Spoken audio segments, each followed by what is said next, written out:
बिस्मिल्लाहिर्रहमानिर्रहीम अस्सलामु अलैकुम की आयो उम्मीद आहे त ठीक हूंदो and welcome to morning at PTV national. मां आहियां अव्हां जी मेज़बान सबा अली ऐं अॼु जी वर्ल्ड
करायो वियो त न सिर्फ़ ॿाहिरनि मुल्कनि में पर पाकिस्तान में बि हिन जी इलाही पज़ीराई मिली ऐं काफ़ी अहिड़ा माण्हू आहिनि जेके इनके पढ़ी लिखी करे ऐं इन में डिग्रीज़ हासिल करे ऐं पंहिंजे मीडिया फील्ड में ऐं हिन इंडस्ट्री में ॾाढो सुठो नालो कमाए रहिया आहिनि। ऐं अव्हां जीअं सॼी दुनिया में ॾिसी वठो त असांजा फेमस एनिमेटर्स बि आहिनि जेके जिन फेमस स्टोरीज़ मूवीज़ ठाहियूं आहिनि, चाहे उहे कार्टून मूवीज़ हुजनि, चाहे उहे हॉलीवुड जूं हुजनि या वरी ॿियनि जूं छो न हुजनि। सो पाकिस्तान में इनखे अञा एतिरी पज़ीराई मुंहिंजे ख़्याल सां नाहे मिली, पर अगरि छो जो काफ़ी असां वटि अहिड़ियूं फील्ड्स आहिनि जॾहिं असांजा ॿारड़ा असांजा जेके यंगस्टर्स चवंदा आहिनि त असांखे हिन फील्ड में वञिणो आहे त असां चवंदा आहियूं त हीअ फील्ड छो, हीअ डॉक्टर छो न, या इंजीनियर छो न, या अहिड़ियूं कोई फील्ड्स छो न, ऐं जिन में मोस्टली मतिलबु माण्हू वञनि था उहे फील्ड्स छो न, एनिमेशन ई छो। पर एनिमेशन बि हिकिड़ी अहिड़ी फील्ड आहे जंहिंखे तव्हां पढ़ी करे ऐं इनखे अञा मज़ीद इन में कामयाबी हासिल करे सघो था। ऐं काफ़ी अहिड़ा एनिमेटर्स आहिनि जिन वाकई पाण खे सॼी दुनिया में मञरायो आहे। सो अॼु एनिमेशन ते ॻाल्हायो वेंदो ऐं इनखे 1892 खां पोइ अॼु ताईं 2024 ताईं केतिरी पज़ीराई मिली आहे, इन में केतिरियूं इनोवेशन्स आयूं आहिनि, वेरिएशन्स आयूं आहिनि, इन जे बारे में अवां ॻाल्हाईंदासीं, असां ॻाल्हाईंदासीं, अव्हांखे ॿुधाईंदासीं। पर सभिनि खां पहिरियों जी मूं वटि शेफ़ आहे ऐं उन्हनि खे अव्हां स्क्रीन ते ॾिसंदा रहंदा आहियो। अनमोल ख़ालिद साहिबा मूंसां मौजूदु आहे जेका शेफ़ आहे, मां उन्हनि खे वेलकम चवां थी। अस्सलाम वालेकुम अनमोल, कैसी हैं आप? वालेकुम सलाम, मैं ठीक है, welcome to the show. Thank you ma'am. और सबसे पहले तो ये बताएं क्या बनाया है आपने? बड़ी मुझे कलरफुल सा कोई केक नज़र आ रहा है। एक तो प्लेन केक होते हैं जो बिल्कुल ऐसे सादे से प्लेन से, लेकिन जब उसमें आपने कोई कलर वगैरह मिक्स किए हैं, हाँ, तो मुझे बड़ा वो आई कैचिंग लगा। हाँ, तो इसके बारे में बताएं। ये मैंने रेनबो टी केक बनाया है मैंने। रेनबो टी केक जी। अच्छा, इसको बनाने के लिए बेसिकली सिर्फ 6 इंग्रेडिएंट चाहिए आपको, ज़्यादा इंग्रेडिएंट की ज़रूरत नहीं है इसको बनाने। अच्छा, वैसे जो सादा केक बनाते हैं वैसे ही है, लेकिन इसमें सिर्फ कलर ऐड किया है आपने, इसमें कुछ फ्लेवर भी है? कलर ऐड किया और प्लस इसके अंदर वनीला का फ्लेवर ऐड हुआ है। ठीक है। तो इसकी रेसिपी के लिए हमें सिर्फ 6 चीज़ों की ज़रूरत है, जिसके अंदर मैदा, बेकिंग पाउडर और साथ में शुगर। और जो फ्लेवर के लिए इसमें चाहिए, फूड कलर ऑप्शनल है, फ्लेवर के लिए हम इसमें वनीला एसेंस भी इस्तेमाल कर सकते हैं। उसके अलावा वनीला को भी पेस्ट बना के हम इसके अंदर ऐड कर सकते हैं। मैंने जो किया है वनीला का पेस्ट बना के फिर इसके अंदर ऐड किया है। और इसकी जो रेसिपी के लिए, जैसे मैंने इसको अभी 1 पाउंड का रेडी किया था, तो 1 पाउंड का रेडी करने के लिए मैंने 2 कप्स फ्लावर लिया था, उसके अंदर बेकिंग सोडा ऐड किया था। Baking soda plus baking powder दोनों आप ऐड कर सकते हैं, मैंने भी दोनों ही ऐड किए थे। उसको ऐड करके छान के उसको अलग रख दिया था। फिर बैटर बनाने के लिए मैंने पहले अंडे लिए थे, अंडे मैंने इसके अंदर 2 अंडे लिए, 2 अंडे डाल के उसके अंदर मैंने उसको बीट किया था। बीट करके वो हल्का सा फोमी टाइप का नहीं हो जाता, उस तरह अंडा पूरा फोम की कंडीशन में हो गया था। उसके बाद उसके अंदर वनीला एसेंस ऐड किया था, प्लस थोड़ा सा वनीला एसेंस और साथ में जो वनीला का पेस्ट होता है ना, वो थोड़ा सा ऐड किया था। ऐड करने के बाद उसको उसी के अंदर बीट किया। बीट करने के बाद मैंने उसके अंदर जो मैदे का मिक्सचर बना के मैंने डाला था, वो हल्के मैंने उसको वुडन स्पून से मिक्स किया है, ऐड करके बीटर से ऐड नहीं किया, क्योंकि अगर बीटर से ऐड करते हैं तो बीटर से ऐड करने के चक्कर में वो बिल्कुल पेस्ट की तरह से हो जाता है और वो फिर सही तरह फूलता नहीं है। अच्छा। उसकी जो डो है वो कम्प्लीटली डैमेज हो जाती है। आप कितनी कोशिश कर लो वो कुक तो होगा पर पूरी तरह राइस नहीं होगा। जैसे ये थोड़ा सा हल्का सा ऊपर से राइस हुआ है ना, वो राइस नहीं होगा फिर। अच्छा, मतलब इसकी ये वजह होती है, हाँ। वो राइस जब नहीं होता है। अच्छा, इसमें इंग्रेडिएंट्स का कुछ मिकदार आप बता सकती हैं, क्योंकि मैंने सुना है बेकिंग में ना मिकदार बड़ी इंग्रेडिएंट्स की मैटर करती है जी। अगर थोड़ा भी कोई बेकिंग सोडा या कुछ भी ऊपर नीचे हो जाए तो आपका केक वैसा नहीं बनता। जी, तो 2 कप्स मैदे के अंदर मैंने half tea spoon baking soda लिया था, half tea spoon baking powder लिया था। अगर आप सिर्फ बेकिंग पाउडर डाल रहे हो तो वो 1 टीस्पून कर दीजिएगा, और अगर बेकिंग पाउडर मतलब बेकिंग सोडा और बेकिंग पाउडर डाल दें तो हाफ़ क्वांटिटी में दोनों, क्योंकि इससे ज़्यादा डालेंगे तो वो फिर फैल जाएगा। दोनों चीज़ों से उसकी जो डो की कंसिस्टेंसी है वो ख़राब हो जाएगी फिर। या तो काफ़ी लोगों को मैं देखती हूँ वैसे ही अंदाजे से ही चीज़ें बना रहे होते हैं, इवन बेकिंग भी, तो क्या वो इतने प्रोफेशनल हो जाते हैं कि वो अंदाजे से ही बना लेते हैं और उनके लिए कोई वो नाप तोल इंग्रेडिएंट्स की ज़रूरी नहीं होती, और कुछ लोग बड़ा नाप तोल के भी बना लें तो वो इतनी चीज़ परफेक्ट नहीं बनती है। हाँ, ये बात है वैसे, क्योंकि वो हाथ की भी बात होती है एक तरह, और कुछ होते हैं वो अपने ट्रायल एंड एरर्स की बेस के ऊपर उस चीज़ को पॉलिश करके सही कर लेते हैं, और कुछ होते हैं कितना ही एरर आए वो फिर बोलते हैं ठीक है भाई हमने छोड़ दिया। हाँ, आप क्या करती हैं? क्या मतलब नाप तोल के चीज़ें आप इंग्रेडिएंट्स ऐड कर रही होती हैं, या फिर बस वैसे ही अंदाजे से बस कुछ भी डाल दिया? नहीं, मैंने नाप तोल के किया है सब। बेसिकली बेकिंग के लिहाज से मेरी पूरी एक टूल किट घर के अंदर रेडी है। मुझे इस लिहाज से चीज़ें कलेक्ट करने का शौक़ है, तो मेजरिंग कप्स वगैरह, मेजरिंग स्पून्स वगैरह और जो पेन्स वगैरह होते हैं वो सब मैंने लेके रखे हुए हैं। अलग सेक्शन बना हुआ है उसका। अच्छा, घर के अंदर मतलब तो आपको बड़ा शौक है बेकिंग का और इन सब चीज़ों का, बड़ी अच्छी चीज़ है।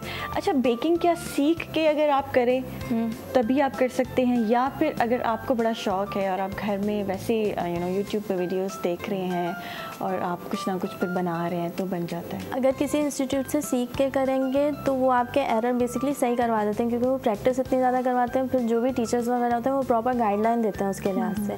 और अगर आप घर के लिहाज से भी करते हैं तो घर में जाहिर सी बात है फिर एक पॉइंट ऐसा आता है कि डांट पड़ती है। हाँ, अच्छा, ज़रूरी नहीं हर घर में ओवन हो तो उसी में आप बेक करें, पतीले में भी बना सकते हैं? जी, पतीले में भी बना सकते हैं। पतीले में क्या तरीका है? आप बेसिकली 3 तरीके से, स्टीम के तरीके से आप बना सकते हैं। वो डबल बॉइलिंग मेथड के नाम से उसको रिप्रेजेंट किया जा सकता है। और उसके अलावा एक बड़े से पतीला लें, उसके अंदर जो बजरी होती है वो आप उसके अंदर डालें। डालने के बाद बजरी गर्म हो जाएगी, गर्म तकरीबन इतनी हो जाएगी कि बजरी का कलर हल्का सा ना रेड कलर का हो जाएगा। उसके ऊपर वो स्टैंड नहीं होता जो कभी कभार हम पतीली वगैरह रखने के लिए इस्तेमाल करते हैं, या किसी के घर में माइक्रोवेव वगैरह हो तो उसके लिए एक सर्टन लेंथ का स्टैंड आता है, वो उस पतीली के अंदर रखें और साथ में उसको ढक दें। ढकने के बाद तकरीबन आधे घंटे उसको प्री हीटिंग पर रखें। वो इतनी बजरी गर्म होती है, और लो फ्लेम पर रखना है, हाई फ्लेम पर नहीं रखना। वो पूरी तरह उसमें पूरे स्टीम से कवर करेगा। कवर करने के बाद वो पूरा ओवन की तरह हीटअप हो जाता है। और उसके अलावा वो चिकने पत्थर बोले जाते हैं, या समंदर के ऊपर वो गोल गोल पत्थर होते हैं ना, बिल्कुल पॉलिश वाले, आप पतीले के अंदर वो रखें। बजरी वगैरह फिर कुछ नहीं रखिएगा, पतीले को रखें जो भी आपको रखना है, लेकिन ढक्कन प्रॉपर उसका सील होना चाहिए। अगर ढक्कन सील नहीं हो तो फिर वो जो आटे की लेयर बना के देख की दम नहीं देते, फिर उस तरह उसको फॉइल पेपर भी लगा सकते हैं। हाँ, उस तरह करके उसको पूरा, मतलब जो अंदर उसकी एयर बन रही है वो एयर लीक नहीं होनी चाहिए, क्योंकि अगर आपने बेकिंग पैन रखा अपना और स्टीम निकल रही होगी उसकी तो वो फिर आपका बेक नहीं होगा, प्रॉपर नहीं होगा। सही है। अच्छा, वो जो आपने पत्थर वाली और बिजली वाले बताया, मैंने काफ़ी लोगों को देखा है वैसे फॉइल पेपर भी लगा देते हैं, या फिर ऐसा कुछ, या फिर वो स्टील का जो स्टैंड होता है वो भी लगा देते हैं और उसके ऊपर भी रख लेते हैं तो वो उससे ही बन जाता है। जो सिंपल पतीला गर्म करके करते हैं उसमें थोड़ा सा अगर पानी डाल दें तो उस तरह आपकी पतीली डैमेज नहीं होगी, क्योंकि स्टीमर का मेथड स्टार्ट हो जाएगा उस तरह। और अगर आपको अपनी पतीली, पानी भी डाला जा सकता है, अगर आपको अपनी पतीली डैमेज करनी है, घर पर डांट वाट नहीं पड़ेगी तो आराम से स्टीम उसको रखें, उसको फुल हीट करें कि वो तवे की तरह धुआं छोड़ने लगे, एक पॉइंट ऐसा आ जाए तो उसको रखें प्री हीटिंग पे और उस तरह भी कुक कर सकते हैं। लेकिन अगर आप पत्थर वाला मेथड करेंगे तो पत्थर वाले मेथड से एक बार तो वो सही से होगा, लेकिन 2-3 बार करने के बाद आपकी जो पतीली होगी ना उसमें बकायदा नीचे वो जो पत्थर है उसके पूरे मार्किंग बन जाते हैं इस तरह करके। ठीक है, होता है वो। ठीक है जी, थैंक यू सो मच अनमोल, बड़ी अच्छी रेसिपीज आप बताती हैं और मशवरे भी आप देती हैं। नाज़रीन, नंढड़े ब्रेक ते वेंदासीं, वरी पे वापस अचूं था मॉर्निंग एट PTV नेशनल ते।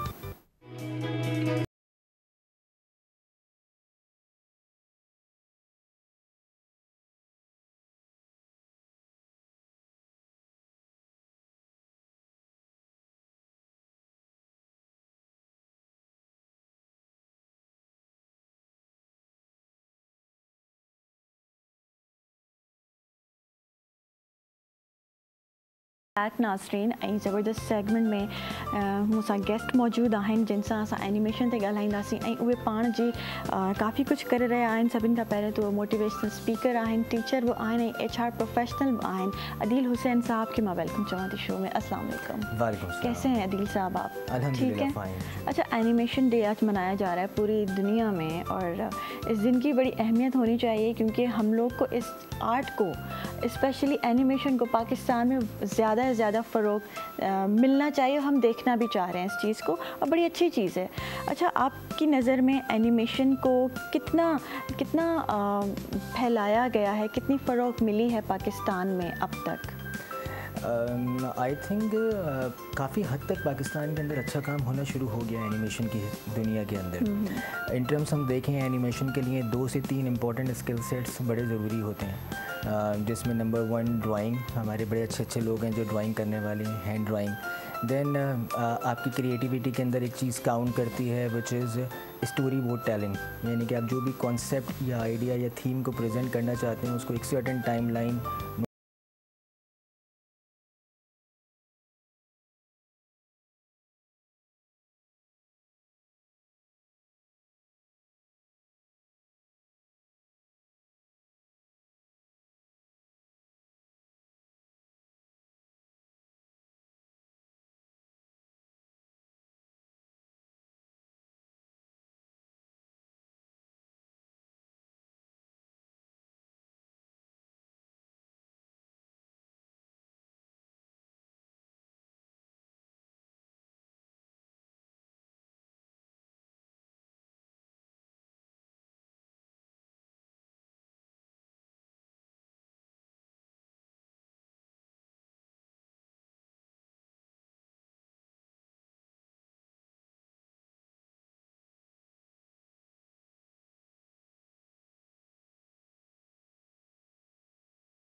के अंदर काम इस पर्सपेक्टिव से थोड़ा सा लिमिटेड कॉन्टेक्स्ट के अंदर ज़रूर है। आप इसको ऐसे समझ लीजिए कि हमारे यहाँ मीडिया इंडस्ट्री काफ़ी बड़ी है अल्हम्दुलिल्लाह, लेकिन उसके अंदर जो आर्ट मीडिया का सेक्शन है वो बहुत लिमिटेड हॉराइज़न के अंदर काम कर रहा है इन दीज डेज़। तो जिसकी वजह से जो नए आने वाले सीखने वाले लोग हैं या सीख रहे हैं, बाकायदा एजुकेशन लेके आ रहे हैं, उनको जो है वो एक बड़ा प्लेटफॉर्म पाकिस्तान के अंदर डायरेक्ट मिलना मुश्किल हो रहा है। तो उनकी जो लर्निंग है इन टर्म्स, या तो वो फ्रीलांस अपने प्रोजेक्ट के अंदर इन्वेस्ट करके कोई प्रपोजिशन जो है वो डेवलप करें या फिर इंटरनेशनल असाइनमेंट्स के ऊपर जाएं। तो प्रोबेबली हमारे यहाँ आर्ट एंड कल्चर का जो सेक्शन है मीडिया के अंदर वो थोड़ा सा लिमिटाइज है in the recent past days. हम थोड़ा news, political side, news bulletin side, ये वाले सेक्शन में काफ़ी ज़्यादा हमारा मीडिया जो है वो इन है। So I think that is particular the reason. And जैसी ये इन्हेंस होता जाएगा तो स्टूडेंट्स को पाकिस्तान के अंदर भी बड़े मौके मिलना शुरू हो जाएंगे। अच्छा, एनिमेशन और लाइव एक्शन फिल्मों में क्या फ़र्क है और आप क्या पसंद करते हैं? टू बी वेरी ऑनेस्ट, मुझे दोनों ही समझ में आते हैं। अच्छा, लेकिन जो फ़र्क की बात जहाँ तक आपने करी ना, तो फ़र्क इसमें हम ऐसा समझ सकते हैं कि जैसे हम ये लाइव स्टूडियो में बैठे हुए हैं, आपसे गुफ्तगू कर रहे हैं, तो वी आर रियल कैरेक्टर्स। ये एनवायरनमेंट स्टूडियो का हम आ रहे हैं, ये एक रियल एनवायरनमेंट है पूरा। बट कंट्रास्टिंगली इन एनिमेशन वर्ल्ड आपके जितने कैरेक्टर्स हैं, लाइक एक्टर्स, आपकी स्टोरी, आपका जितना भी इन्वायरमेंट है, क्रिएशन है, 3D मॉडलिंग, ये तमाम चीज़ें जो है ना वो नॉन रियल होती हैं। ये एक टेक्नोलॉजी के ज़रिए, जिसमें टेक्नोलॉजी है मोशन कैप्चरिंग के साथ जो है वो high art rendering, picture telling, story board, तो इनकी कनेक्टिविटी के साथ एक पूरा इन्वायरमेंट बनता है। सो वो एक आप कह लीजिए फिक्शन है जिसमें नॉन रियल इन्वायरमेंट या नॉन रियल कैरेक्टर्स होते हैं। ये रियल कैरेक्टर्स हैं, हम रियल लाइफ जानदार लोग हैं, तो ये बेसिक डिफरेंस है। अच्छा, क्या ये एनिमेशन हम लोग इस दिन को मना भी रहे हैं और काफ़ी जो एनिमेटर्स होंगे इस दिन को और मज़ीद अच्छे तरीके से मना रहे होंगे? एब्सोल्युटली सेलिब्रेट होता है ये, बिल्कुल ऐसे ही है। टू बिगिन, जैसे आपने अपने इंट्रो में बताया था, 1892 वाज द हिस्ट्री, तब से स्टार्ट हुआ, तब पहली फिल्म बनी थी। एंड देन फिल्म वाज फैंटास्मेगोर, और उसकी जो बनाने वाली थी वो एमिली कोहल थी। सो एमिली कोहल वाज द वन जिन्होंने पहली हैंड ड्राइंग पे मबनी ये पूरी पिक्चर ड्रॉ करी, पूरी फिल्म एनिमेटेड शूट करी और अ काइंड ऑफ इसकी एक लोगों में पब्लिश करी और इसका बहुत बेहतरीन रिजल्ट आया। तो इसके सर्टेन माइलस्टोन्स हैं। 1892 में बिगनिंग हुई, फिर उसके बाद दूसरी अचीवमेंट 1906 में हुई गालिबन स्टुअर्ट लॉसन के थ्रू। देन 1911 में और 1928 में वॉल्ट डिज्नी का कॉन्सेप्ट आया। तो वॉल्ट डिज्नी वालों ने जो है अपनी सारी motion pictures in terms of animation शुरुआत करी और 1960s में टीवी एनिमेशन का दौर शुरू हुआ टीवी से, और फिर 1990s में टीवी एनिमेशन को ज़रा हाई फ्लेम मिला जिसमें कार्टून सीरीज़ वगैरह भी आ गई। और आपको पता है that toy story very famous 1995 की बड़ी मशहूर।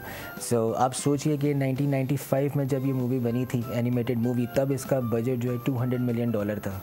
सो इमेजिन तो कितनी हाई इन्वेस्टमेंट उस वक्त दरकार थी। अच्छा, एक सवाल मेरा यहाँ पे आता है, एक कार्टून मूवीज़ हो जाती हैं और फिल्मों में जो एनिमेशन दिखाते हैं, लेकिन ये जो स्पाइडर और बैटमैन वाली मूवीज़ हैं जो बड़ी मशहूर हुई, क्या इसमें भी एनिमेशन है कहीं ना कहीं? अप टू सम एक्सटेंट जो उनके स्पेशल स्क्रीनिंग इफेक्ट्स हैं वहाँ पे कुछ हद तक एनिमेशन इस्तेमाल होती है। Yes, every stunt is not a real. Mostly Hollywood movies में हम लोग ये देखते हैं एनिमेशन कहीं ना कहीं होती है, उसका इस्तेमाल होता है। स्पेशल इफ़ेक्ट्स बाकायदा पूरी एक दुनिया है और हमारे बहुत सारे पाकिस्तानी स्टूडेंट्स और मैं कहूँगा कि जो इस वक्त पिक्सर जैसे बड़े स्टूडियो के अंदर काम करें, जो इंटरनेशनली वर्ल्ड रिनाउंड स्टूडियो है एनिमेशन के हवाले से, और तो yes it is a thing.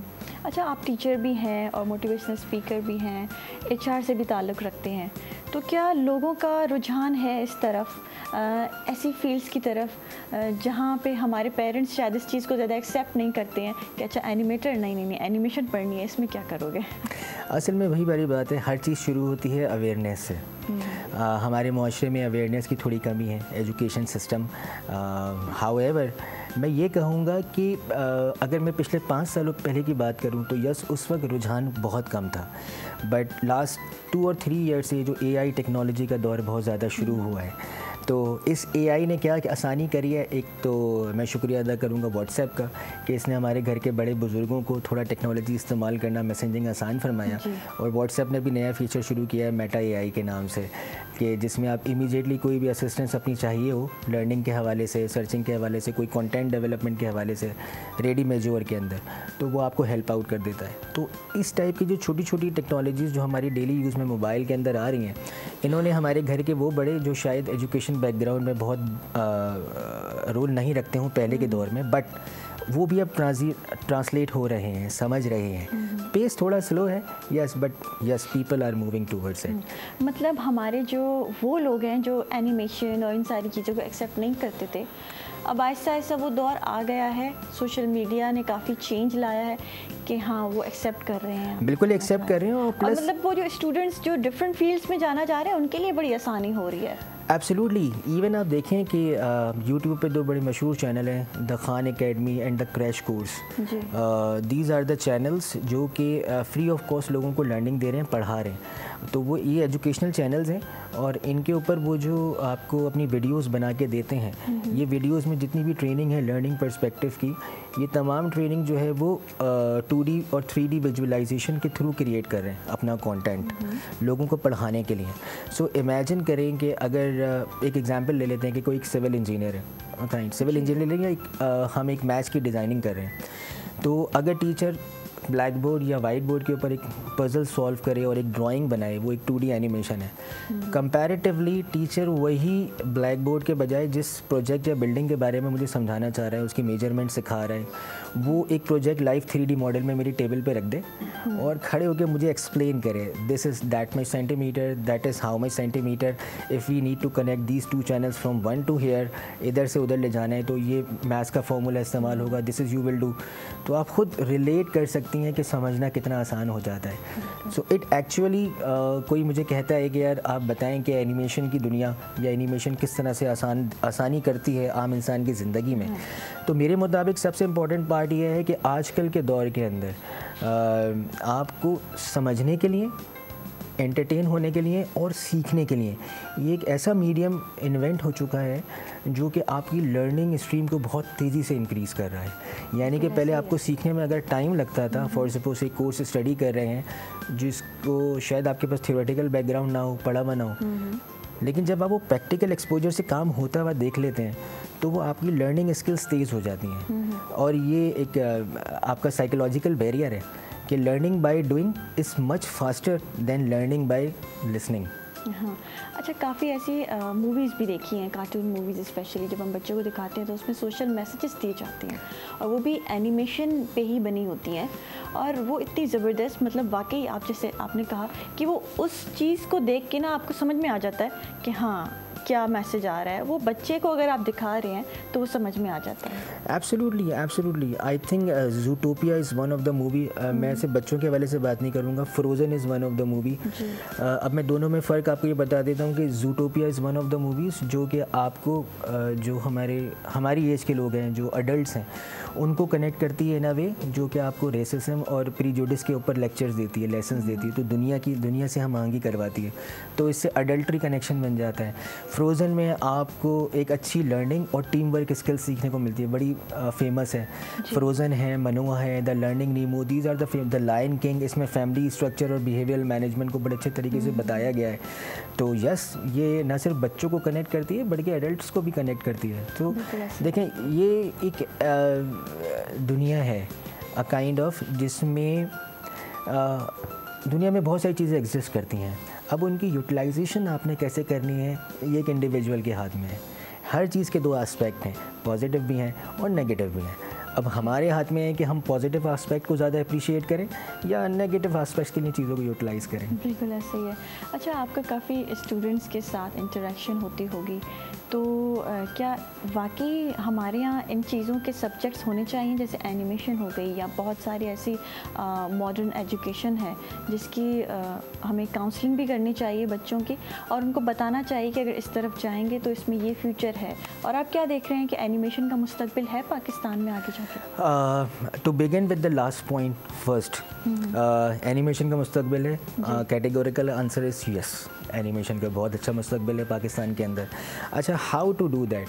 अच्छा, मैं सिर्फ इस चीज़ को इस हद तक रिस्ट्रिक्ट नहीं करना चाहता कि सिर्फ ये बच्चों के लिए हो, क्योंकि मैं थोड़ा हल्का फुल्का पढ़ा भी लेता हूँ, थोड़ा बहुत, ठीक है, लोगों से कनेक्ट भी करता हूँ। और एचआर मेरी ऑफिशियल प्रोफेशनल फील्ड है, जिसमें फार्मास्यूटिकल इंडस्ट्रीज़ में मेरा तकरीबन मोर देन 10 ईयर्स का एक्सपीरियंस है उनकी लीड लेवल पे एचआर को देखने का।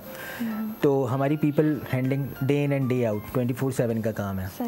तो इसमें मुझे लगता है बच्चे तो बच्चे, एडिशनली हमारे यहाँ के जो उस्ताद हैं आजकल के दौर के, जो टीचर्स हैं, उनको भी कुछ एनिमेशन का सहारा लेना चाहिए, एटलीस्ट 2D विजुअलाइजेशन का पर्सपेक्टिव। ये मैं इसलिए कह रहा हूँ कि सबसे मुश्किल होता है बच्चे को पढ़ाते वक्त कि उसके दिमाग में समझ में आ जाए वो चीज़। अच्छा, 99% लोग जो है ना लर्निंग बाय डूइंग से आराम से सीख जाते हैं। तो ये एनिमेशन आपको हेल्प करती है लर्निंग बाय डूइंग को समराइज़ करने में। अगर आप पिक्टोरियल रेफरेंसेस देखें, वीडियो के स्नैप, प्रैक्टिकल एक्सपोजर बना के उनको एक कॉन्सेप्ट समझाएंगे, तो जो वो एक क्लास में आपको पूरा एक्सप्लेन करना है, आप इतने बड़े बड़े सबमिशन सॉल्यूशन से बताएंगे और उसके बाद उसको लेक्चर देंगे याद करने के लिए और फिर घर का होमवर्क देंगे, वो आप उसको 20-30 मिनट्स में ऐसा मैसेज दे सकते हैं, क्योंकि आपके पास एक क्लास के अंदर मल्टीपल बच्चे होते हैं, तो सबका माइंडसेट, इंगेजमेंट और सबके सीखने की पावर अलग अलग होती है ना, कैपेसिटी अलग अलग होती है। तो आप सबको वन गो में सिंगल अटैम्प्ट से आराम से हिट कर सकते हैं, क्योंकि ये इंसान की जिबिल्लत है। मतलब आप भी कहीं ये एनिमेशन के थ्रू तो नहीं पढ़ाते अपने बच्चों को? Up to some extent yes, कुछ चीज़ों में प्रोफेशनली हम बहुत सारी चीज़ें पावर पॉइंट की प्रेजेंटेशन के साथ साथ हम कुछ वीडियो ट्यूटोरियल्स लगाते हैं अपनी प्रेजेंटेशंस के अंदर। जब हम कनेक्ट करते हैं या ट्रेनिंग सेशंस दे रहे होते हैं तो हम उसमें सिर्फ पावर पॉइंट की वीडियोस, पावर पॉइंट की ट्रेनिंग से नहीं समझाते, साथ में वीडियो ट्यूटोरियल लेक्चर्स या जो ऑलरेडी कुछ वीडियो के सीन्स होते हैं तो उनके शॉर्ट क्लिप्स के ज़रिए लोगों को ना बताने की कोशिश करते हैं। अच्छा, किस एज ग्रुप के बच्चों को आप पढ़ाते हैं? मैं अल्हम्दुलिल्लाह आप कहिए कि यूनिवर्सिटी लेवल के स्टूडेंट्स मोस्टली, नाउअडेज़, और साथ में जो हमारे साथ हमारे प्रोफेशनल्स हैं ऑफिस के अंदर, तो उनको कुछ ना कुछ बिहेवियरल ट्रेनिंग्स और टीम वर्क, अलाइनमेंट, इस हवाले से ट्रेनिंग्स के सिलसिले में ज़रूर मेरा पार्ट रहता है। चलिए जी, अच्छी बात है, बड़ा अच्छा लगा आपसे बात करके। Same here. It was nice talking to you. नाज़रीन, ने ब्रेक ते वेंदा सी वरी पे वापस अचूं था मॉर्निंग एट PTV नेशनल ते।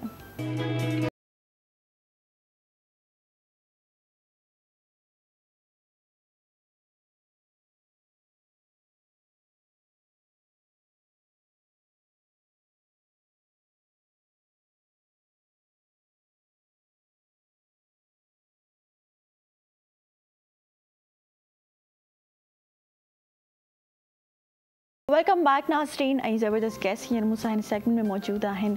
उन जे बारे में मां तव्हांखे ॿुधाईंदी हलां। डॉक्टर मोहम्मद उस्मान, जेके वाइस चांसलर आहिनि यूनिवर्सिटी ऑफ लाड़काना जा। अस्सलाम वालेकुम सर, कीअं आहियो? जी, ठीकु आहियो? वालेकुम अस्सलाम। जी, वेलकम टू द शो। जी, थैंक यू सो मच। सभिनि खां पहिरियों त तव्हां ॿुधायो, माशाल्लाह तव्हां वाइस चांसलर आहियो जी। ऐं हिकिड़ी तव्हांजी स्ट्रगल रही हूंदी, तव्हां तालीम हासिल कई, किथे तालीम हासिल कई, किथे तव्हांजो ब्रॉटअप हुयो? जी, doctor Mohammad Usman Keerio, vice chancellor university of Larkana. मैं पहले अपनी जर्नी के बारे में बताऊं कि मैं एक छोटा सा कस्बा है नवाब शाह का, जिसका नाम बुछेरी है, वहाँ से मेरा ताल्लुक़ है। मेरा जन्म वहाँ पे हुआ। तो जब मैं 5-6 साल का था तो मेरे वालिदैन ने मूव किया हाला डिस्ट्रिक्ट, हाला जो कस्बा है हैदराबाद, उसी टाइम पे हैदराबाद में था, अब वो मटियारी में है, वहाँ पे उन्होंने मूव किया। मसला ये था कि हमारे गांव, जहाँ पे मैंने आपको बताया नवाब शाह का जो छोटा सा कस्बा था बुछेरी, वहाँ पे कोई स्कूल नहीं था। तो वालिदैन को ये हुआ, मेरे वाल साहब को, कि मेरे बच्चे हैं, इनको तालीम नहीं मिल रही, तो हाला सिटी में जाऊँ, वहाँ पे उनका ज़ारिए वो वहाँ पे पीरी मुरीदी का जो हिसाब होता था पुराने ज़माने में, तो वो मुरीद थे, वो मखदूम जो हाला के उनके। तो उन्होंने कहा मैं बस बच्चों को वहाँ पे लेके जा रहा हूँ, वहीं पे हम ठहरेंगे, आज सब काम वहाँ पे करेंगे। तो फिर हम चले गए हाला। तो मेरी प्राइमरी से लेके कॉलेज की लेवल तक सारी एजुकेशन हाला में है। सही है। हाला में मैंने एजुकेशन ली कॉलेज तक। कॉलेज के बाद कॉलेज तक हाला में आप कैसे स्टूडेंट थे और कैसे बच्चे थे? हमेशा टॉप रहा। प्राइमरी में टॉप था, इवन मैट्रिक इंटर तक मैं टॉप रहा हूँ। इवन मैं इंजीनियर हूँ, तो मेरी मैथमेटिक्स जो मार्क्स थी वो सारी हाईएस्ट मार्क्स थी जो बोर्ड इंटरमीडिएट्स में। तो उसके बाद मेहरान यूनिवर्सिटी में मेरी सिलेक्शन हुई और मैं वहाँ पे सिलेक्ट हो गया as a electrical engineering department का स्टूडेंट बना। 4 साल वहाँ पे मैंने एजुकेशन ली मेहरान से। फिर मैं मेहरान में मैंने 91 दिसंबर में डिग्री ली और वहीं पे मुझे जॉब मिल गई एज ए लेक्चरर। सही है, मतलब ग्रेजुएट होने के बाद आपको जॉब ऑफर हो गई वहीं पे। तो उनका जो मेहरान का एक कॉलेज था नवाब शाह में, वो मेहरान से एफिलेटेड था, मेरा जॉब वहीं पे हो गया। अच्छा, आपकी क्या जॉब हुई वहाँ पे? मैं वहीं पे लेक्चरर बना। तो लेक्चरर बनने के बाद फिर अच्छा, क्या आपने सोचा था कि मुझे पढ़ लिख के टीचर बनना है, लेक्चरर बनना है, प्रोफेसर बनना है, ऐसा कुछ था या फिर आपके डिफरेंट फील्ड में इंटरेस्ट था? बिल्कुल, मेरा टीचिंग से ही मेरी जो प्रोफेशन थी ना, क्योंकि जब मैं मेहरान में पढ़ रहा था उसी टाइम पे मैं ट्यूशन्स वगैरह देता था। ट्यूशन्स बच्चों को दे रहा था जो फर्स्ट ईयर इंटर के। ट्यूशन्स देने की वजह क्या थी? क्या आप अपने खर्चे हाँ, मैं अपने खर्चे पे पढ़ना चाहता था, क्योंकि वालिदैन इतना वालिदैन मेरे ख्याल में मेरे वाल साहब जब मैं इंटर में था तो उनकी डेथ हो गई थी। तो मैंने कहा ब्रदर्स वगैरह पे डिपेंड होने से बेहतर मैं अपना काम करूँ, खुद अफोर्ड करूँ, खुद सोर्स जनरेट करूँ कि मैं अपनी पढ़ाई कंटिन्यू करूँ। तो फिर मैं ट्यूशन्स वगैरह देता था ड्यूरिंग अपने क्या कहते हैं स्टडीज़। अच्छा, तो कितना टफ हो गया था फिर? क्या टफ था या बहुत इजी था मैनेज करना? स्टडीज़ भी, काम भी और अर्न भी करना है। जी, इसलिए मुझे टफ नहीं लग रहा था, क्योंकि इंजीनियरिंग का बेस मैथमेटिक्स पे है, तो मैं मैथ्स ही पढ़ाता था। तो मैथ्स पढ़ाने से मुझे ये फ़ायदा था कि मुझे सब्जेक्ट पढ़ने में इतनी तकलीफ़ नहीं होती थी, क्योंकि वो सारी मैथ्स पे डिपेंड करती। अच्छा, ये किस दौर की बात है? आप ये मतलब तब कितना अर्न करते थे? जी 86, 81, 86, 87 की बात है। तो एक ट्यूशन से आपको कितना अर्न हो जाता था? उसी टाइम पे तो देखे ना कि फीस बहुत कम थी, मगर खर्चा भी बहुत कम था। तो मैं इतना अर्न कर लेता था कि कुछ ना कुछ मैं बचा देता था। उस खर्चे से मैं अपना पढ़ाई का खर्चा भी कर रहा होता था, और उसके अलावा कि मैं वो उससे बचत भी कर लेता। उसमें लिविंग भी अपनी खुद अफोर्ड करते थे? लिविंग भी मैं अफोर्ड कर रहा होता, खाना पीना, उसके अलावा बुक्स वगैरह सब कुछ उससे मैनेज हो रहा था। अच्छा। तो जब मैं ग्रेजुएट हुआ तो मुझे तब इतनी महंगाई नहीं थी ना, दौर बड़ा आसान था, बड़ा सिंपल था। जी बिल्कुल। तो जब मैं जैसे ग्रेजुएट हो गया अल्हम्दुलिल्लाह, तो उसके बाद फ़ौरन मुझे ऑफ़र आई कि भाई आप आए कॉन्ट्रैक्ट पे जॉब करें। ठीक है। क्योंकि उनको पता था, क्योंकि मेरी क्लास परफॉर्मेंस अल्हम्दुलिल्लाह टॉप थी। मैंने अपनी बैच में 2nd पोजीशन ली थी। इसके पढ़ाई के दौरान भी मैं अपने यूनिवर्सिटी की अपनी एजुकेशन में टॉप रहा हूँ। मैंने 2nd पोजीशन ली अपनी यूनिवर्सिटी में, और उसके बाद मुझे ऑफ़र आया कि फ़िलहाल आप कॉन्ट्रैक्ट पे आ जाएं, उसके बाद रेगुलर सिलेक्शन बोर्ड होगा। तो अल्हम्दुलिल्लाह मैं 92 में रेगुलर लेक्चरर हो गया। उसके बाद मैंने अपनी जर्नी कंटिन्यू रखी, और अल्हम्दुलिल्लाह 2000 में मैंने सोचा कि मैं मास्टर्स कर लूँ। तो मास्टर्स के लिए मैंने सोचा कि मैं अभी महरान से हटकर किसी और यूनिवर्सिटी में जाऊं। फिर पाकिस्तान नेवी इंजीनियरिंग कॉलेज है नस्ट इस्लामाबाद का, यहाँ पे कराची में। मास्टर्स मैंने वहाँ पे एडमिशन ली, और वहाँ पे भी टॉप 3 में मैं रहा मास्टर्स के दौरान। नेस्ट में मास्टर्स कर ली मैंने 2002 में। उसके बाद 2004 में PhD के लिए मैं चाइना चला गया। वो हायर एजुकेशन कमीशन इस्लामाबाद ने स्कॉलरशिप दी थी हमें कि जो भी पाकिस्तानी थे वो चाइना भेज रहे थे। तो मैं भी अल्हम्दुलिल्लाह उसी लिस्ट में आ गया। फिर PhD के लिए 4 साल के लिए चाइना निकल गया, वहाँ पे PhD की। चाइना में बड़ा एक्सपोजर मिला होगा? जी बिल्कुल। कुछ एक्सपीरियंस किया होगा? बहुत एक्सपीरियंस। तो उस बारे में बताएं। जी मैं जब गया तो वहाँ पे 2004 में इतना इंग्लिश का वहाँ पे एनवायरनमेंट नहीं था, सिर्फ पूरी चाइनीज़। अब बस में बैठे फिर भी चाइनीज़ आपको आनी चाहिए। अच्छा, पहला दिन कैसा था? जैसे चाइना लैंड हुए, पहला दिन ये था कि मुझे थोड़ा सा ये बेनिफिट हुआ कि हमारी यूनिवर्सिटी के कुछ जो टीचर थे वो पहले आ चुके थे। अच्छा। तो वो एनवायरनमेंट से वाकिफ़ हो गए थे, तो मुझे गाइड कर रहे थे कि भाई यहाँ पे जाएंगे खाने के लिए, जो है वो यहाँ ये रेस्टोरेंट है। क्योंकि पाकिस्तान से जाने के बाद आपको पहले तो फूड सर्च करना होता है चाइना में, क्योंकि वहाँ पे फूड का बहुत इशू है। तो जब मुझे ये मसला था कि भाई फूड सर्च करने के लिए जब पता चला कि भाई हमारे लोग वहीं पे हैं, तो फिर मैंने उनको जाके पहले सर्च किया, बजाय फूड को सर्च करूँ तो मैंने उनको सर्च किया। जब वो मिल गए तो फिर मेरा खाने का भी मसला हल हो गया। अल्हम्दुलिल्लाह फिर मैं खाने के हिसाब से तो बिल्कुल बेफिक्र हो मतलब गया। पहले ही दिन जो है आपको खाने की फिक्र नहीं, वो फिक्र खत्म वो आपने खत्म कर दी। जी बिल्कुल खत्म हो गई कि भाई पाकिस्तानी लोग मिल गए हमें। उसके बाद फिर वो कि चाइनीज़ लैंग्वेज वो एक सब्जेक्ट था कि भाई चाइनीज़ आपने पहले सीखनी है। अच्छा। तो पहले हमें एक सब्जेक्ट जो उनका था वो चाइनीज़ हमने सीखी। तो चाइनीज़ में भी मैंने टॉप किया वहाँ पे, चाइनीज़ लैंग्वेज में मैंने 2nd पोजीशन ली। तो अल्हम्दुलिल्लाह ये मेरी थी कि मैं जिस आप चाइनीज़ बोल सकते हैं? जी मैं चाइनीज़ बोल सकता हूँ। बोल के दिखाएं। जी मैं कहता हूँ, जैसे मैं कहता हूँ कि आपको खुश आमदीद, तो कहते हैं नी हाओ। और अच्छा, आपको इस शो में आके बड़ा मज़ा आया होगा, तो आप इस बारे में बताएं चाइनीज़ में हमें। जी तो हमें ये था कि भी चाइनीज़ में पहले हमें समझाया गया कि आप किसी से भी मिले तो उसको कहें नी हाओ, मीज़ खुश आमदीद। फिर अगर कोई मसला आ गया, जैसे हम कहते भाई कोई मसला नहीं है, तो मैं बनती मना में कोई मसला नहीं, इट्स ओके। तो इस तरह से हमने बहुत सारी चीज़ें, बस में जाएं तो टिकट कैसे लेनी है, किसी मॉल में आप चले गए, अब आप कहेंगे कि भाई मुझे रास्ता नज़र नहीं यार कहाँ से निकलूं, क्योंकि वो अंदर तो फिर माहौल चेंज हो जाता है। तो अभी बाहर कैसे निकलें, फिर उसको छूछी मैंने बाहर कैसे मैं जाऊँ, अच्छा छू तो वो समझ जाए, वो बताएंगे यहाँ से जाए। तो इस तरह से बहुत मज़ा आया। काफ़ी जगहों पे तो हमें इस तरह से लग रहा था जैसे सब्ज़ी वाले के पास जाए, समटाइम्स हमें सब्ज़ी का पूरा नाम नहीं आ रहा, फिर हम वो पिक्चर बना के उनको दिखाते थे कि इस तरह का हमें वो फ्रूट चाहिए। तो इस तरह से बहुत हमें मज़ा आया चाइना में। आपको पाकिस्तान और चाइना में क्या फ़र्क लगा? वहाँ पे एक तो वहाँ पे उन्होंने देखें कि इतना पीसफुल और इतना साफ़ सुथरा माहौल है कि वहाँ पे आपको लान पे किसी भी जगह पे कोई एक छोटी सी माना कागज़ का टुकड़ा नज़र नहीं आएगा।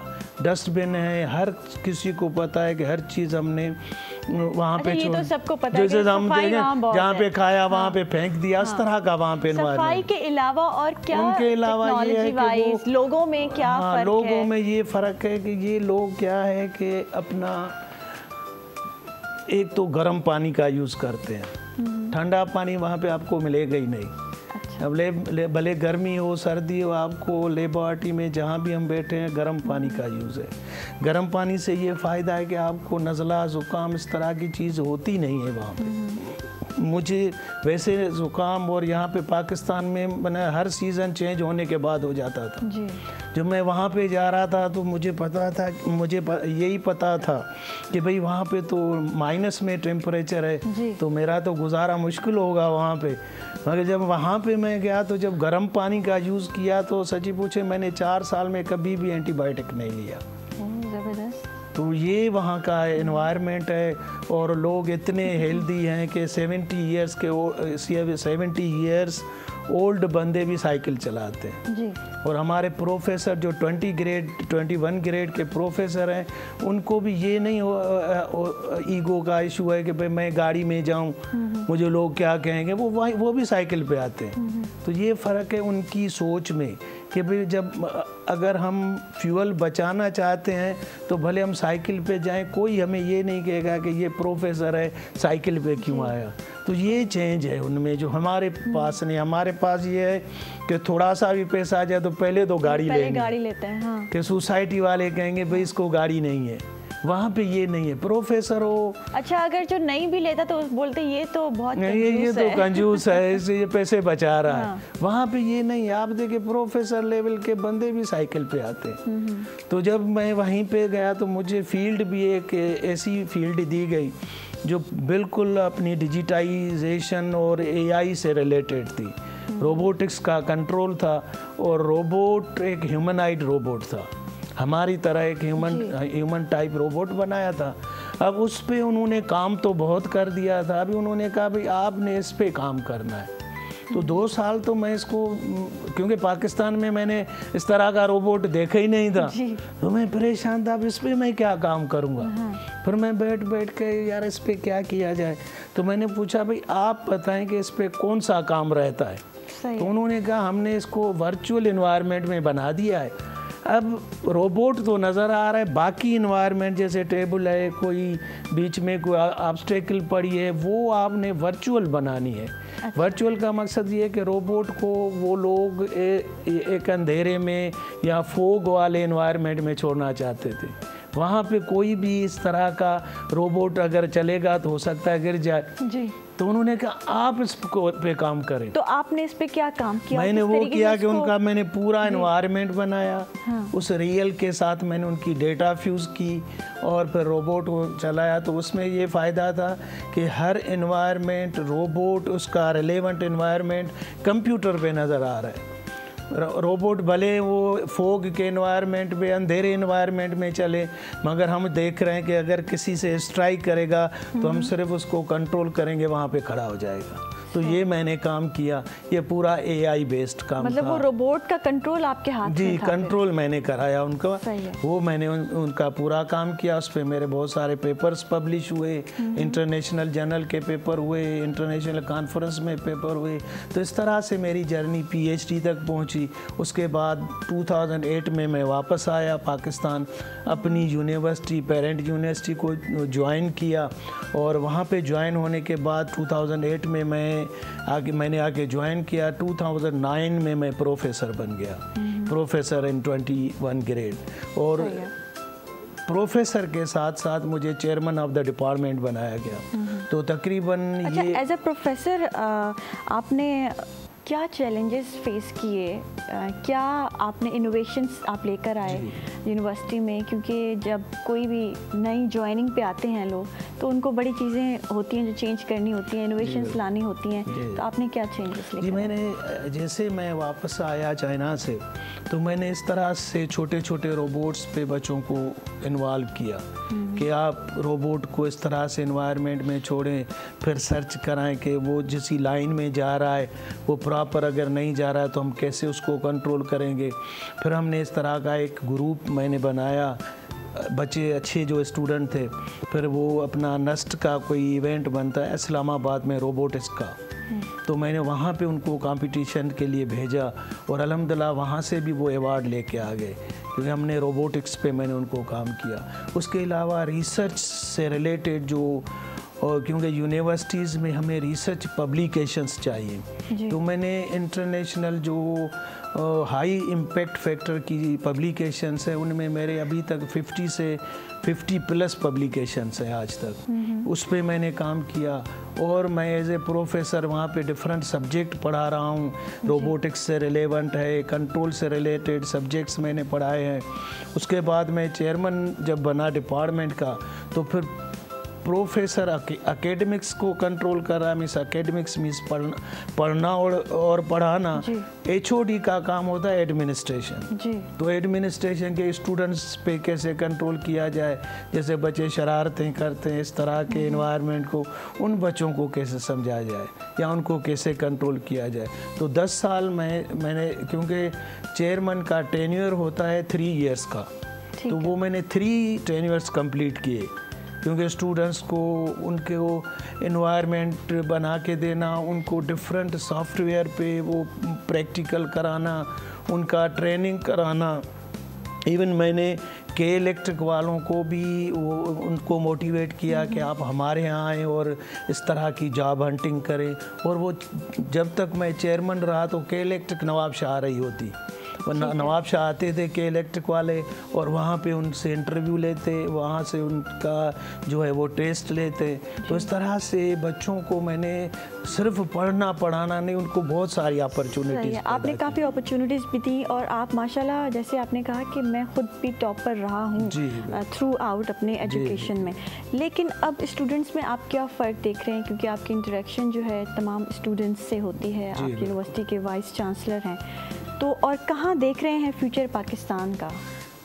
देखिए, बच्चों के हमारे पाकिस्तान के बच्चों को में बहुत सारा टैलेंट है, सिर्फ हमें उनसे काम लेना नहीं आ रहा। जब आप काम लेंगे तो अल्हम्दुलिल्लाह वो बहुत सारे आपको बच्चे जो परफॉर्म करके दिखाएंगे। हमारी यूनिवर्सिटी का अगर आप लेंगे डेटा तो बहुत सारे हमारे स्टूडेंट फॉरेन में कोई PhD कर रहा है, कोई मास्टर्स कर रहा है, कोई जॉब ले रहा है। इवन मेरा बेटा जर्मनी में जॉब कर रहा है, जनरल इलेक्ट्रिक में डिज़ाइन इंजीनियर है। वो भी हमारी जो अभी यूनिवर्सिटी महरान का जो कैंपस था वो अब कायदे-ए-आम यूनिवर्सिटी बन चुकी है, इंडिपेंडेंट, तो वहाँ का वो ग्रेजुएट है मगर वो फॉरेन में जॉब कर रहा है। इस तरह से बहुत सारे स्टूडेंट हैं जो हमारे ग्रेजुएट हैं, फॉरेन में वो जॉब ले रहे हैं। जब फॉरेन में आप जॉब ले रहे हैं इसका मकसद है कि आपके बच्चों में टैलेंट है, काम लेना है बस। तो हमारी यूथ यहाँ पे पढ़ लिख कर और इतने टैलेंटेड हमारी यूथ है तो वो बाहर क्यों सेटल हो जाती है, बाहर क्यों जॉब्स करती है? क्या पाकिस्तान में अपॉर्चुनिटीज़ नहीं है? जी, अपॉर्चुनिटीज़ की जो बात आपने की है वही बिल्कुल है कि जॉब क्राइसिस बहुत है हमारे यहाँ। हमारे यहाँ जो देखा जाए कि फील्ड में बहुत जॉब्स कम हो गए हैं। अब हमारा इंटेक ज़्यादा हो गया है, जॉब्स कम हो रहा है। तो ऐसा नहीं है कि हमारी यूथ को इस तरीके से तैयार किया जाए कि वो बिज़नेस करें और बिज़नेस की तरफ आएँ ताकि जो और लोग हैं उनको और ज़्यादा मौके मिलें जॉब्स के भी? बिल्कुल, हमारे काफ़ी जो ग्रेजुएट हैं वो जॉब्स भी और यहाँ पे वो इस तरह से बिज़नेस में भी इन्वॉल्व हो गए हैं, वो कॉन्ट्रैक्ट अपना ले रहे हैं, वो इस तरह से छोटे छोटे इंडस्ट्रीज़ भी बना रहे हैं।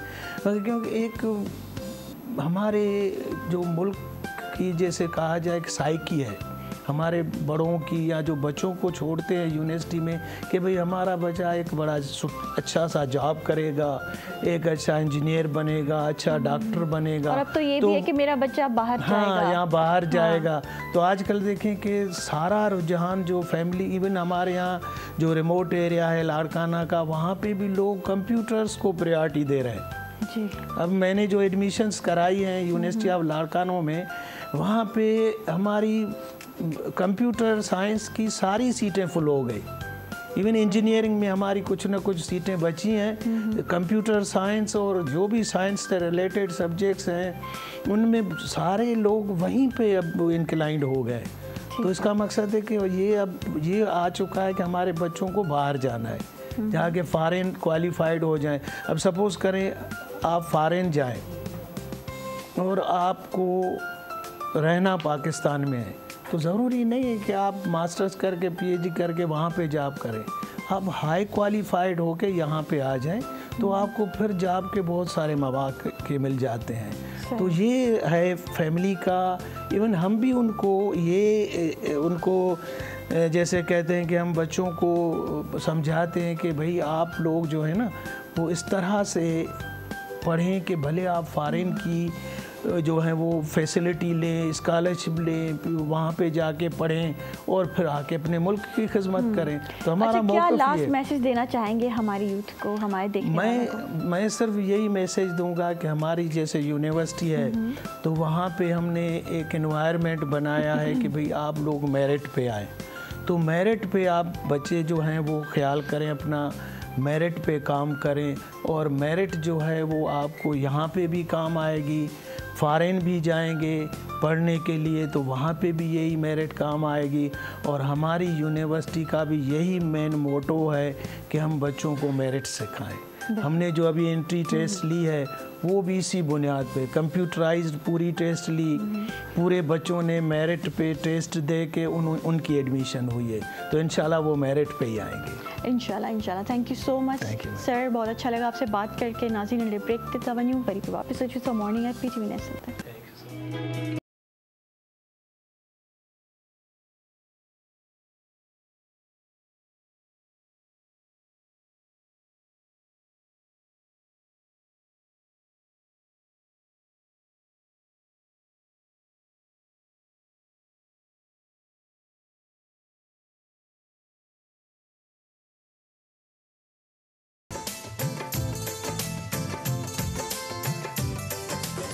असां खणी पिया अचूं पंहिंजे इलाक़ाई ज़बाननि जे गुलनि सां सजियल ख़ूबसूरत गुलदस्तो, जंहिंमें कंदासीं मुख़्तलिफ़ महिमाननि सां दिलचस्प कचहरी। गॾोगॾु शामिल हूंदी रूह खे तस्कीन पहुचाईंदड़ ख़ूबसूरत इलाक़ाई मौसीक़ी। गुल चारुका इदामा परशमाकारा कौमी लफ्जांकानी गुलानी यक ग्रंचे के आदराहे रंग शुमे दिला वती कना शुमर सरकना आयनी जिंदे बारया जोदो आसराती मालूमात। ਅਸੀਂ ਲੈ ਕੇ ਆਏ ਹਾਂ ਇਲਾਕਾਈ ਜ਼ੁਬਾਨਾਂ ਦੇ ਨਾਲ ਸਜਿਆ ਹੋਇਆ ਫੁੱਲਾਂ ਦਾ ਇੱਕ ਗੁਲਦਸਤਾ, ਜਿਹਦੇ ਵਿੱਚ ਸ਼ਾਮਿਲ ਹੋਣਗੇ ਉਹ तमाम ਰੰਗ ਜਿਹੜੇ ਤੁਹਾਡੇ ਦਿਲਾਂ ਨੂੰ ਭਾਣਗੇ, ਜਿੱਥੇ ਹੋਣਗੇ ਮਹਿਮਾਨ ਮੁxtਲਿਫ ਜ਼ਿੰਦਗੀ ਦੇ ਸ਼ੋਬਿਆਂ ਨਾਲ ਤਾਲੁਕ ਰੱਖਣ ਵਾਲੀਆਂ ਅਹਿਮ ਸ਼ਖਸੀਅਤ। ਇਹਦੇ ਨਾਲ ਹੀ ਸ਼ਾਮਿਲ ਹੋਏਗੀ ਇਲਾਕਾਈ ਮੌਸੀਕੀ। ਤੁਸੀਂ ਵੀ ਇੱਕ ਖੂਬਸੂਰਤ ਸਫ਼ਰ ਵਿੱਚ ਸਾਡੇ ਨਾਲ ਸ਼ਾਮਿਲ ਹੋ ਸਕਦੇ ਹੋ ਲਾਈਵ।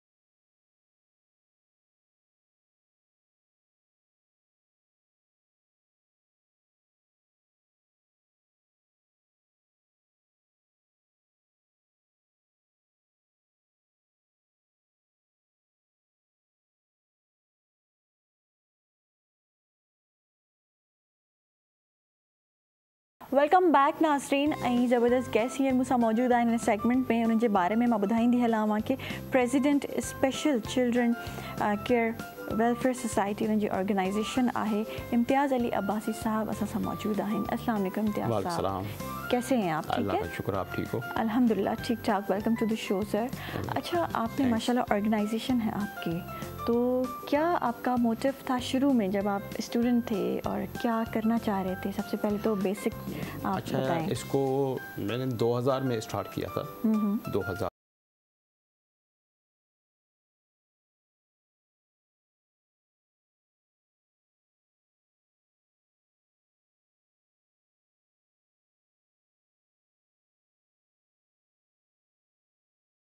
फैमिलीज़ में भी ऐसे बच्चे हैं। जब हमने सर्वे की ये स्कूल्स के इन बच्चों को तालीम तरबियत के लिए किसी स्कूल में बैठाया जाए कि ये इनका माहौल चेंज हो, तो वहाँ पे हमने देखा बहुत फ़ीस लेते हैं ये जो स्कूल्स हैं जी। तो इसलिए मुझे ख्याल आया कि ऐसे बच्चों के लिए एक स्कूल स्टार्ट किया जाए, इनको तालीम तरबियत दी जाए फ्री ऑफ कास्ट। तो हमने अपना सेंटर कायम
स्पेशल बच्चों के होने की वजह से शोहर अपनी बीवी को छोड़ चुके हैं कि हम ये नहीं पाल सकते हैं। देखो ये तो अल्लाह ताला की बात है ना, बिल्कुल ऐसे ही है। तो इस तरीके उनकी माओं को हम सिलाई मशीनें देते हैं कि आप लोग रोज़गार कर सको, जैसे अपने बच्चों के लिए आप उनकी कफालत कर सको।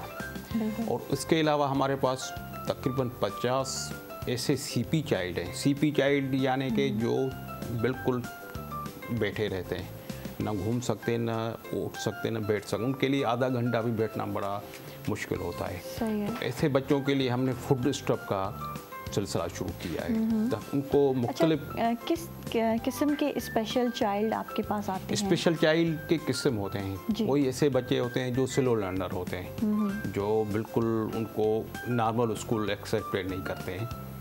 तो नॉर्मल स्कूल, अगर वो नॉर्मल स्कूल में ऐसे बच्चे बैठेंगे तो जो नॉर्मल बच्चे हैं उनके लिए भी वो मसला बन जाता है। तो उनको हम 6 महीने वो टाइमिंग देखते हैं, उन बच्चे की ग्रुप देखते हैं कि ये कितना बच्चा पिक कर सकता है कितने टाइम में।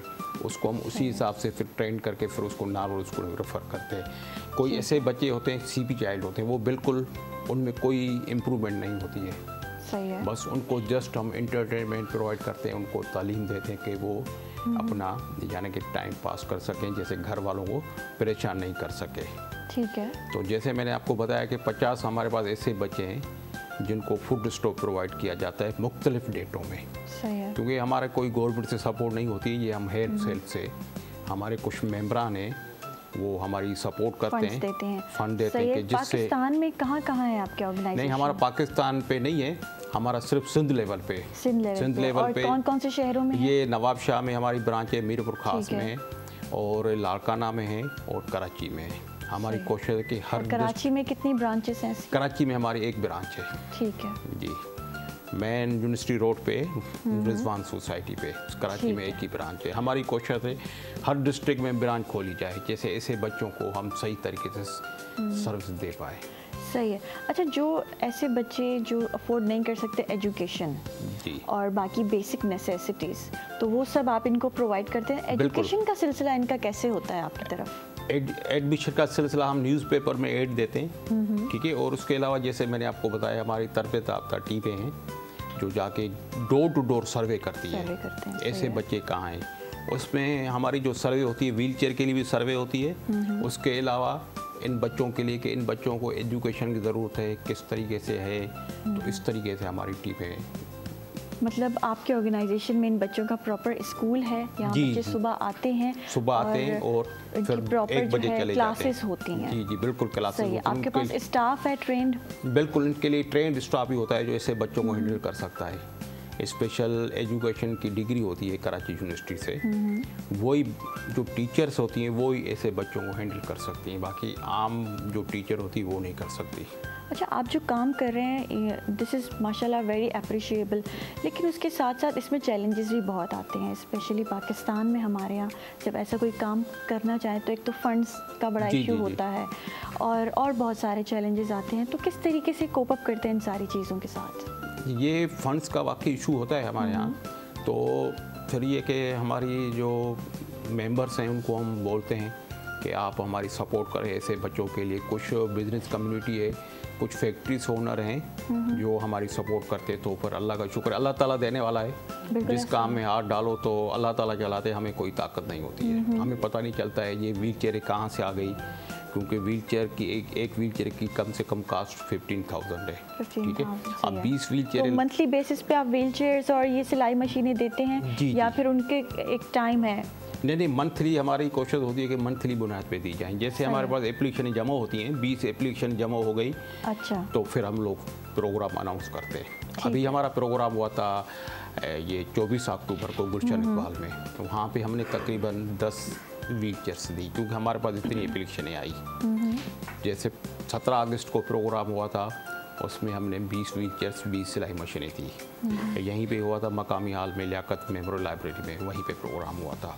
तो इस तरीके से हमारे ये इवेंट्स चलते रहते हैं। ये अल्लाह ताला ही पूरा करता है, हमें तो कोई ताकत नहीं। बिल्कुल ऐसे ही है। अच्छा, स्पेशल चिल्ड्रंस के साथ डील करना इज़ अ डिफरेंट थिंग और एक नॉर्मल बच्चे के साथ डील करना बिल्कुल डिफरेंट है। बिल्कुल। तो क्या एक्सपीरियंस रहा है इस काम में इतने सालों में, आप जब ये काम कर रहे हैं तो किस तरीके से आप डील करते हैं और क्या स्टाफ की काउंसलिंग भी होती है आपके पास? जी बिल्कुल, स्पेशल बच्चों की हर बच्चे की अलग अलग कैटेगरी होती है जी। सब बच्चे एक किस्म के, जैसे नॉर्मल बच्चों में भी आपको हर बच्चा एक तरह का नहीं मिलेगा, इन बच्चों में भी कैटेगरीज होती है कि ये इस बच्चे को किस तरीके से डील किया जाए। कोई बिल्कुल देर में पिक करता है। आपके पास हैंडीकैप बच्चे भी हैं? जी जी, हैंडीकैप बच्चे भी हैं हमारे पास, पर हम हैंडीकैप बच्चों की हमारा अलग सिलसिला है। अच्छा। तो हैंडीकैप बच्चे होते हैं कि वो उनका दिमाग सही होता है। कोई ऐसे बच्चे होते हैं उनकी चेहरे की कैफियत चेंज होती है, तो उन बच्चों को अलग अलग बैठाया जाता है। ठीक है। इन बच्चों की कैटेगरीज होती है। सही है। तो मतलब आपके पास जो है क्लासेस अलग अलग हैं जिसमें हैंडीकैप बच्चे अलग हैं? जी जी जी। और जैसे ब्लाइंड है तो वो नहीं, ब्लाइंड बच्चों का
को एक्सेप्टेड करने के लिए तैयार नहीं होती हैं कि ये हमारा बच्चा स्पेशल है।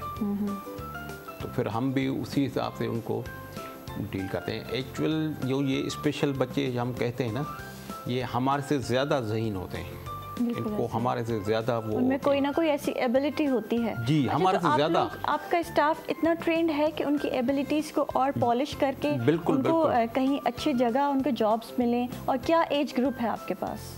एज जो हमारे जो बच्चे 12 साल से लेके 20 साल तक लेते हैं। सही है। तो वो जॉब करने के लायक हो जाते हैं आपके पास? ट्रेनिंग और एजुकेशन के बाद हमारे पास ऐसे बच्चे भी हुए हैं जो उसको हमने ऐसा किया कि वो ऑटोस चला रहे हैं। अच्छा। तो छोटे छोटे कारोबार कर रहे हैं, जैसे छोटी केबिन खोल ली, ठीक है, उनको सिखाया जाता है पूरा हमारा है कि ये होता है उनको कि रोजगार के लायक बिल्कुल किया बिल्कुल जाता है। उनको किसी के आगे हाथ नहीं फैला सके। ऐसे बच्चे भी होते हैं जिनको हम स्पेशल होते हैं बल्कि उनको हम कहते हैं आपकी यहाँ जॉब है, आपकी यहाँ नौकरी है, यानी वो बच्चे को जहन में ये रहे कि मैं यहाँ जॉब कर रहा हूँ, जैसे आम लोग जॉब करते हैं। तो ऐसे बच्चे भी हम रखते हैं कि वो जॉब की सूरत में उनको खुशी मिलती है, फिर उसको हम पॉकेट मनी से उसको सैलरी देते हैं। सैलरी ज़्यादा नहीं देते हैं, किसी को 1000 दिया, किसी को 2000 दिया, उसकी दिल खुश हो जाती है, भाई ये आपकी सैलरी है। जी, मतलब ऐसे ही आप बच्चों को जो है मोटिवेट कर जी रहे जी हैं। बिल्कुल बिल्कुल सही है। अच्छा, इतने टाइम से आप ये कर रहे हैं, तो आगे कितने मतलब 5-10 साल में अपनी ऑर्गेनाइजेशन में और क्या चेंजेस, क्या इनोवेशंस? नहीं, हमें 5-10 साल नहीं है, हमें 20 साल आगे आप हमारा 5 साल आगे बाद, 10 साल बाद आप कितनी इनोवेशन लाना चाह रहे हैं और उसको कितना और बढ़ाना चाह रहे हैं? इसके हमारा जो अभी मेन जो है हमारा जो मकसद है, इन बच्चों के लिए ओल्ड एज होम खोला जाए, यानी ये सब बच्चे 24 घंटे रहें, अपने आपस में रहें। तो उसके लिए थोड़ा फंडिंग का हमारे पास थोड़ा इशूज़ है, क्योंकि इसके लिए फ़ंड चाहिए काफ़ी, क्योंकि उन बच्चों को 24 घंटे डॉक्टर्स अवेलेबल रखने पड़ते हैं, उनका खाना, उनके कपड़े, ये सारी चीज़ों को जाने देखना पड़ता है कि ये सब चीज़ें, क्योंकि उनके पेरेंट्स तो नहीं दे सकते, उनके पेरेंट्स सब पुअर फैमिली से। हमारे ये जो कोशिश होती है कि अमीर के बच्चे वो हमारे पास रखेंगे भी नहीं।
जी, ताकि उसकी पर्सनैलिटी अच्छी बिल्ड हो सके। जी जी जी, तो ऐसा भी कुछ हाँ होता है? बिल्कुल ऐसा भी होता है कि बच्चे डिसहार्ट होते होंगे, मायूस होते होंगे, ऐसा नहीं, कोई बच्चे केस जब आया है स्कूल में आपके आते हैं ना, उनको ऐसा माहौल मिलता है तो वो फिर उनके मायूसी निकल जाती है। पास? सही है। जी जी, उनको माहौल ऐसा मतलब मिलता है। बच्चों को आप एक्टिविटीज़ भी जी करवाते जी, हैं? एक्टिविटीज़ होती है, और इंडोर हमारे आउटडोर एक्टिविटीज़? आउटडोर एक्टिविटीज़ कराते हैं। इन बच्चों को मुख्तलिफ मकामात पे ले जाते हैं, रेस्टोरेंट पे लेके जाते हैं, मुख्तलिफ रेस्टोरेंट पे के ये मंथली हमारे होते हैं प्रोग्राम ना, इन बच्चों को कहीं अच्छा। कभी किसी रेस्टोरेंट, उसी रेस्टोरेंट में ले जाए जहाँ पे अमीर लोगों के बच्चे जाते हैं, कि उसमें ऐसा से महरूमी ख़त्म हो जाए।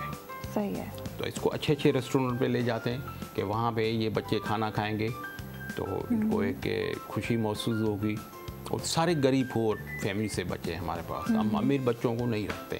अच्छा, आपके पास जब बच्चे आते हैं तो उनके कोई पिक एंड ड्रॉप का सिलसिला जी, है? वो पेरेंट्स के तरफ से होते हैं, या कोई ऐसे जो पुअर फैमिलीज होती हैं उनको कोई ना कोई सपोर्ट करता है। बाकी हमारा पिक एंड ड्रॉप का सिलसिला नहीं है, पिक एंड ड्रॉप उनके ऊपर है, वो फिर जो पेरेंट्स होते हैं वो किसी न किसी को बोलते अच्छा, हैं। स्पेशल बच्चे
हमारे इदारे का, और उसके अलावा हमारा नूर अहमद भट्टी साहब है, वो ट्रेजरर है, तो उन लोगों की काफ़ी सपोर्ट रही थी। मोहम्मद